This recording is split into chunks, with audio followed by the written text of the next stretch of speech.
මම මේ කතා කරන්නේ ඔයාට. ඔව් පුතා. වෙන කාටවත් නෙවෙයි. ඔයාටමයි. නිකමට මේ වීඩියෝ අවසන් වෙනකම් බලන්න. පුදුම දෙයක් සිද්ධ වෙයි. ඇස් අදහා ගන්න බැරි වෙයි. පුතා, අපි අහස දිහා බලන් ඉන්නවා.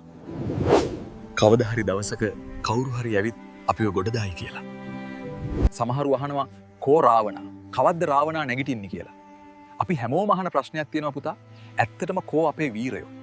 රාවණා කියන්නේ ඇත්තක් වෙන්නත් පුළුවන්, බොරුවක් වෙන්නත් පුළුවන්. ඒත් පුතා, මැරුණු රාවණා කෙනෙක් ගැන හිතා හිටියට මෙච්චරක් කල් අපේ පරපුරට වෙච්ච දෙයක් නැහැ. අඩුම ගානේ අපිට බත් හැලියක්වත් ඉදුනේ නැහැ බලන් හිටියට. තව සමහරු බලන් ඉන්නවා දියසෙන් කුමාරයා එනකම්. කැලේ ඇතුලෙන් කඩුවක් අරගෙන එන කුමාරයෙක් ඇවිත් මේ රටේ ප්‍රශ්න ඔක්කොම විසඳලා අපිට කාලා බීලා ඉන්න රටක් හදලා දෙයි කියලා හිතනවා. ඒත් මම අහන්නේ, ඇයි අපි තව තවත් රැවටෙන්නේ? රැවටුණා මේ මදිද? කවද්ද අපි රැවටෙන එක නවත්තන්නේ? ඉන්ද්‍රජාලිකයෝ එන්නේ නෑ පුතා. අහසින් වැටෙන වීරයොත් නෑ පුතා. අපි මේ පොළොවට කියන්නේ මොකද්ද? සිංහදේශය. හැබැයි මතක තියාගන්න. මම මේ කතා කරන්නේ ජාතියක් ගැන නෙවෙයි. මම මේ කතා කරන්නේ ගතියක් ගැන. සිංහයෙක් කියන්නේ කාටවත් බය නැති. තමන්ගේ දේ වෙනුවෙන් කෙලින් හිටගන්න. කොන්දක් තියෙන. කීයටවත් තමන්ගේ අරමුණ ළඟා කරගන්න කම්ම ඒක අතාරින්නේ නැති සතෙක්. අන්න ඒ ජාන, අන්න ඒ ගැම්ම මේ මහ පොළවේ මිහිදන් වෙලා තියෙනවා පුතා. ඉතිහාසයේ අපේ උතුම් මිනිස්සු වැව් හැදුවේ, ගල්ලස්සේ මාලිගා හැදුවේ පිටරටින් ණය අරන් නෙවෙයි. ඒ මිනිස්සුන්ගේ හිතේ තිබුණා මට පුළුවන් කියන සිංහ ගතිය.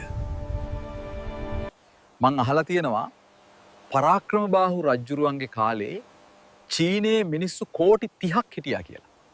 අපේ රජ්ජුරුව ලංකාවේ කෝටි 6ටයි, චීනයේ කෝටි 30ටයි.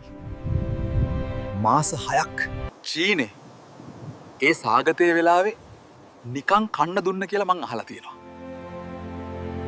ඒත් අද අපි අනුන් දිහා බලාගෙන හූල්ලන જાතියක් වෙලා අහසින් පාත් වෙනකම් බලන් ඉන්නවා.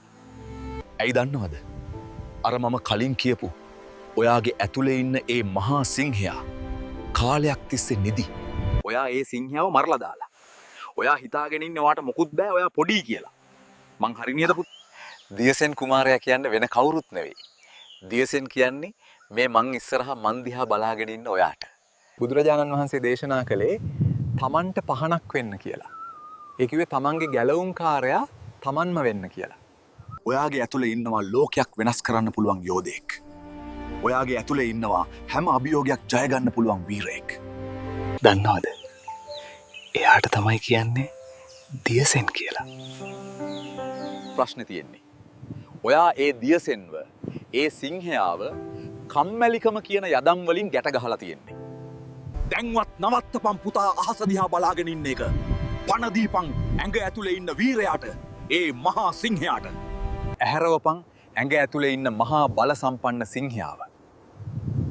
ඉතින් කොහොමද පුතා මේ වීරයාව එළියට ගන්නෙ? ලොකු යුද්ධ කරන්න ඕන නැහැ. අපි පටන් ගමු චූටි දේවල් වලින්. නියම සිංහෙක්, නියම දියසෙන් කෙනෙක් වෙයම්මයි පුතා. නවත්තපන් පුතා ඇදකුද හොයන එක.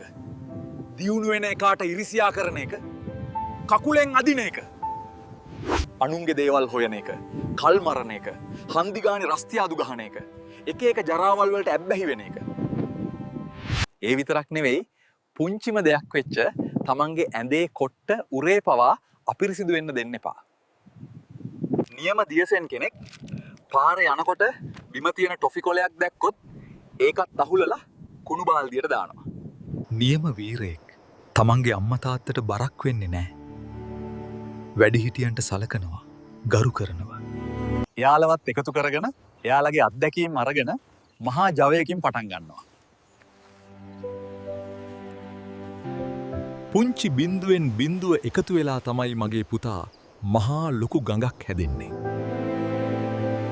අන්න එතනයි පටන් ගන්න. ඔයාගේ ඒ චූටි අඩුපාඩු හදාගන්න දවසට සිංහ ඇස්සරලා බලාවි. මේ රට ගොඩ ගන්න එක දියසෙන් කෙනෙක් ඇවිත් මදි පුතා. අපිට ඕන දියසෙල්ල ලක්ෂයක්. නිකං හිතන්න. මේ රටේ තරුණ පරම්පරාවම තමන්ගේ ඇතුළේ ඉන්න වීරයාව අවදි කළොත්. ගිහින් කන්නාඩිය මූුණ බලන්න. අන්න එතන ඉන්නවා මේ රට බේරගන්න ඉන්න වීරයා. අපේ මුත්තලත් දියසෙන් එයි කියලා බලංඉදල බලාපොරොත්තු සුන් කරගෙන මැරිලා ගියා මගේ පුතා. එයාට පණදීපන්. එනවාද අපිත් එක ගමනක් යන්න. අපි වෙනුවෙන් අපේ අනාගත පරම්පරාව වෙනුවෙන් සුපිරි ලෝකයක් හදන්න. උඹලට වරදින්නේ නෑ මගේ පුතා. උඹල හරිම පින්කාරයි. උඹලට හැමදාම ජය. අලුත් ලොවකට දෙනෙත් විවර කරගන්න. අප සමඟ රැඳී සිටින්න නිරතුරුව.